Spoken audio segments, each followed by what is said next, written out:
Obviously we've had all the planning beforehand. I mean, it's been almost 2 years in the planning, but almost the week before we actually do the run that we've actually got out here in Qatar has almost been worth the 2 years of planning. We've gelled as a team now, we've seen the terrain, and we've addressed any problems that we might have with the cart, with how we're going to get it over some of the very difficult terrain. I don't want to let myself or anybody else down, but I might. I'm red-haired, fair-skinned, I'm prone to burning through obviously being exposed to the sun, my skin exposed to the sun, so I've got to cover up. I've got to use protective sunblock. Now that to some extent might even hinder my ability to dissipate heat, evaporate sweat from my skin, which is a major way of controlling my body temperature. I've managed really well in the Sahara, but that was a dry heat. This is a humid heat, so question mark, I'm not sure. When I was in the lab and in the environmental chambers at Kinetic, I actually got the hottest, doing the same amount of work, and my sweat rate was the highest as well. So again, question mark. I felt alright, but there's a limit to how far and how hot you can get, so I'm not totally sure. I think I'm going to be fine.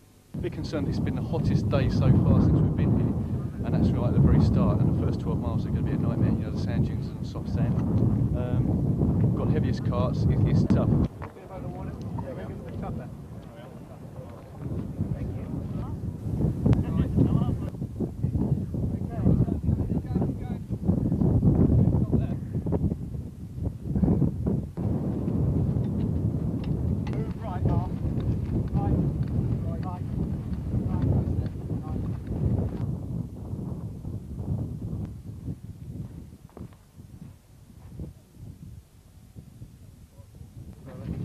The crest of the hill is about 50 metres up there.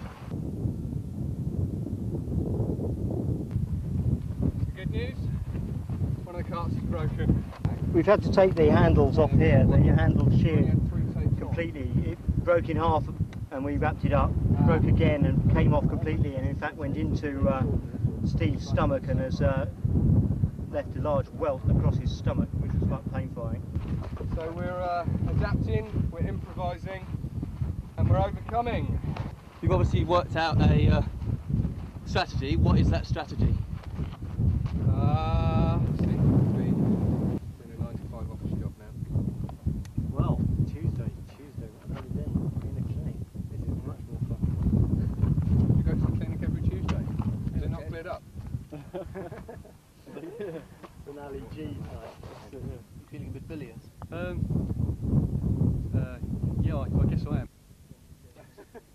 Not being funny, I'm not too sure what bilious means. So. How you doing, Steve? Not too bad, it's just I'm getting a bit out of breath more than anything, I think. That's just due to, I don't know. Oh, and wait, hold it. Oh. We've really gone through some hard terrain, hard as in very soft sand and very difficult to get through. Due to the problem we had with one of the carts with the handle braking, we've had to try a number of different options, and the last one we're using currently is the linking the two carts together. It's been hard going, difficult that is. We're now on a slope going up to the third checkpoint, but it's at least both the two carts are together. And the problem before was you know, going back and travelling with one cart and then going back and getting the second one. So this is the best option, but it's really hard work. Yeah, well, as I said to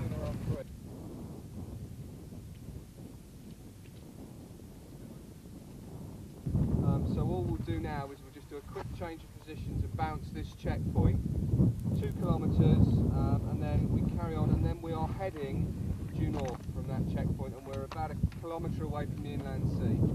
Okay?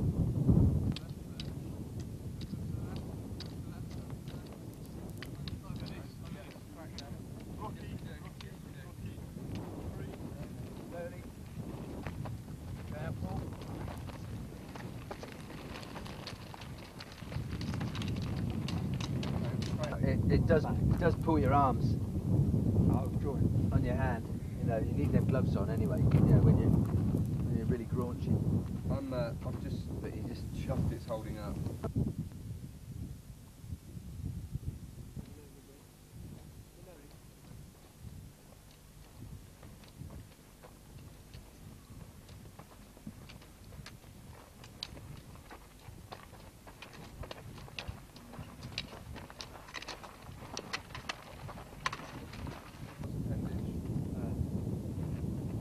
just had an amusing reminisce where we stopped last night for a brief sleep, which was a bit like going from a desert into a freezer. Yeah. There were two cars that pulled up. The second one, the first one just sort of pulled up and then went away. Yeah. But the second one, the first thing the bloke said to us when he pulled up was, "Where's your car?" And then he offered us to camp in his garden, and I thought that's so tempting. But thank you, but no thank you. Shit out of that.